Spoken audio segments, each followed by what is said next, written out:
খরগোশটি দূরের পাহাড়ের চূড়ায় সোনালি আলো দেখে ভাবল, এই পাহাড়ে লুকিয়ে আছে এক বড় রহস্য। অভিযান শুরুর আগে মানচিত্র খুলে পাহাড়ের দিকে লাল চিহ্ন দেখে সে পরিকল্পনা শুরু করল।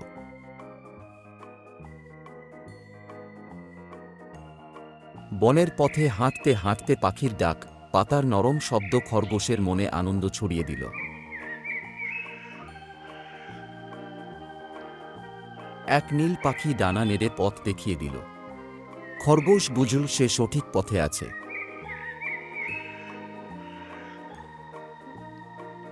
নদীর ধারে এসে সে চোখ বন্ধ করে শান্তি অনুভব করল। নদীর শব্দে মন শান্ত হল।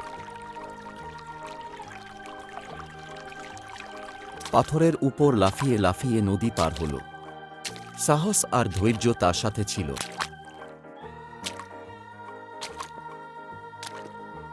নদী পার হতেই এক নীল জাদুর পাথর পেল। আলো ছড়িয়ে চারপাশ ঝলমল করল।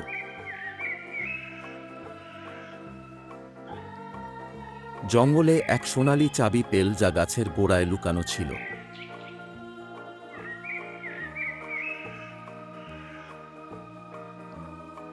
দূরে গুহার বড় দরজা দেখল। সাহস করে সে এগিয়ে গেল।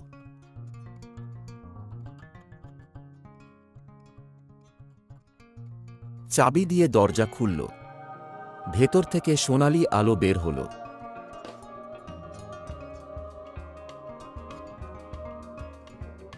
গুহায় ঢুকে এক সোনালি ঝর্ণা দেখল। পানির শব্দ চারপাশ ভরিয়ে দিল।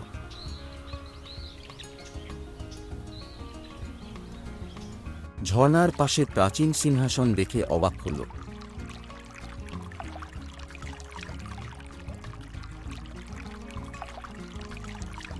সিংহাসনে লেখা লিপি পড়ল, সাহসী হলে রাজা হতে পারবে।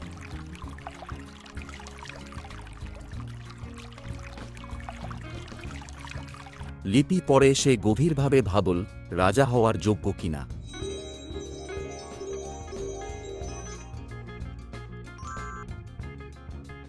হঠাৎ সিংহাসন থেকে রশ্মি বের হয়ে চারপাশ আলোয় ভরিয়ে দিল।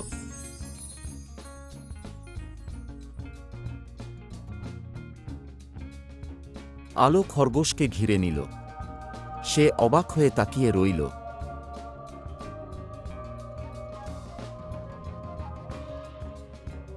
আলো নিভে গেলে সে সিংহাসনে বসল, শান্তি অনুভব করল।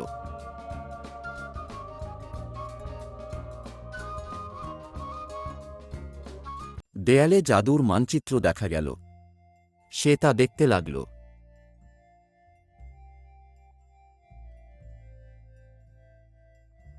মানচিত্রে অন্য রাজ্যের পথ ছিল।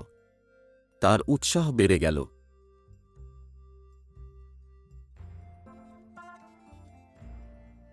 সে নতুন পথে বেরোতে লুকানো দরজা খুঁজল।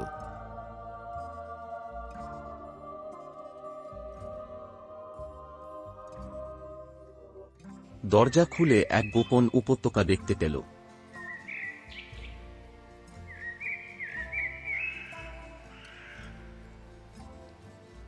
উপত্যকার ফুলে ভরা মাঠে সে হাঁটতে লাগল।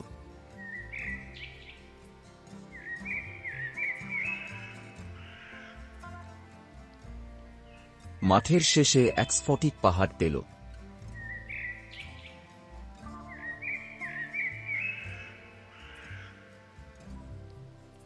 পাহাড়ে উঠতে শুরু করল। বাতাসে সে জাদুর গন্ধ পেল। চূড়ায় উঠে এক রত্ন খুঁজল।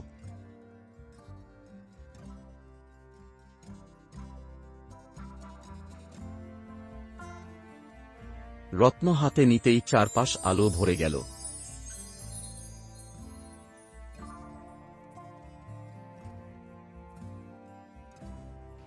আলো নিভলে খরগোশ রাজ্যের পথ দেখতে পেল।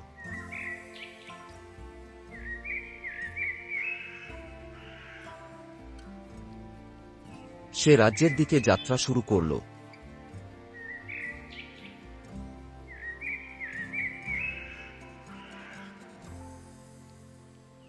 পথে আনন্দে গান গাইতে গাইতে চলল।